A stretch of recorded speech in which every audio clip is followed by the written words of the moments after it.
Hello and welcome to Instablogs Global Report. This is Queenie with fresh updates and more citizen voices from all over the world. Stories for the day are: Kenya fears slipping into anarchy as MPs anoint tribesmen to run for presidency in 2012. Brazilian Congress set to upgrade cyber laws in the country. Condition of women in Swat province deteriorates following the implementation of new judicial measures. And Red Sea Canal feasibility project proposed to save the shrinking Dead Sea.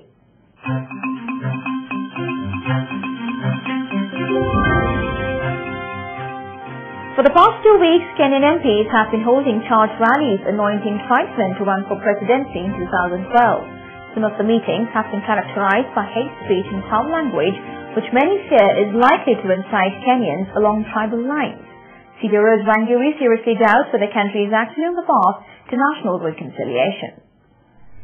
This is Rose Wangui, a citizen journalist from Kenya, reporting on Instablogs. The emerging trend in which politicians from both sides of Kenya's grand coalition have been retreating to tribal alliances and preaching hatred has raised questions on whether the country is on the path to reconciliation. Political observers have warned that should the trend continue unabated, the nation is likely to slide to the hostility and tribal animosity witnessed after the last general election in 2007. This comes at a time when the U.S. has decided to crack whip on corrupt ministers. A few days ago, the U.S. government issued a travel ban against a minister implicated in graft recently. And even though the U.S. has not explained to the Kenyan government on its move against the undisclosed minister, Kenyans are very happy and of the idea that such gesture should also be extended to all ministers implicated in graft cases. We fully appreciate steps taken by the U.S. since impunity has proved hard to fight here in Kenya. Brazilian Congress is bracing up to upgrade the country's penal code pertaining to cyber laws to dismantle one of the largest pedophile networks that operates through social networking sites.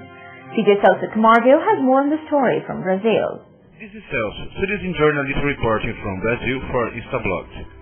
In 2006, after thousands of cases involving allegations of pedophilia against the social network Orkut, Brazilian Congress found it necessary to upgrade the Brazilian penal code. The investigations made by state police and federal police were often compromised because they lacked legal mechanisms to seek evidence against the accused. The involvement of Congress in this issue was essential to an operation last year in which federal police could find and dismantle one of the largest networks of pedophiles in the world who act in Brazil. Violation of privacy of thousands of internet users was essential for the involved in this network could be found. However, a new problem may have arisen: abuse of power. The same way that new and efficient processes to facilitate police investigations have been created, mechanisms should be created to monitor and regulate the actions of the police in order to keep the privacy of millions of internet users in Brazil.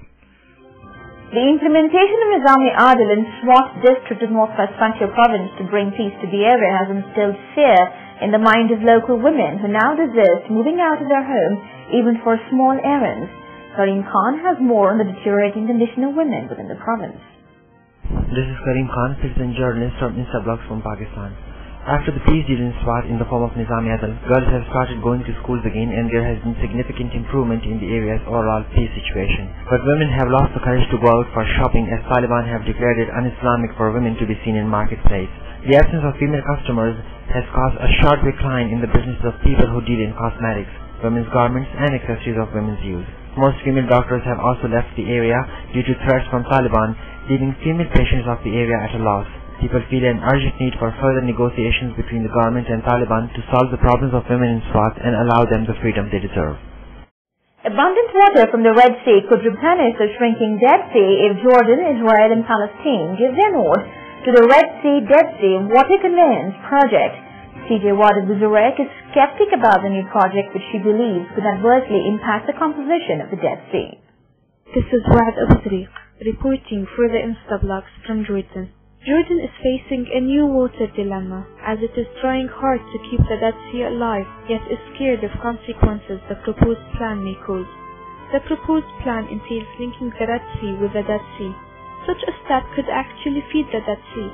However, environmentalists are raising doubts about this plan as they are worried about mixing water of both seas, since this could affect the characteristics and composition of the Dead Sea, which are known to be special ones that are not present in any other water bodies. Egypt has also expressed skepticism about such a step, as it worries about its effects on the Red Sea, which lies in between parts of Egypt and Jordan. If you want your voice to be heard by millions, let Instablogs be your choice. You can contact us at cj@instablogs.com. That's all for today's show. We'll be back with fresh updates and more citizen voices. Till then, it's goodbye from the entire team of Global Report.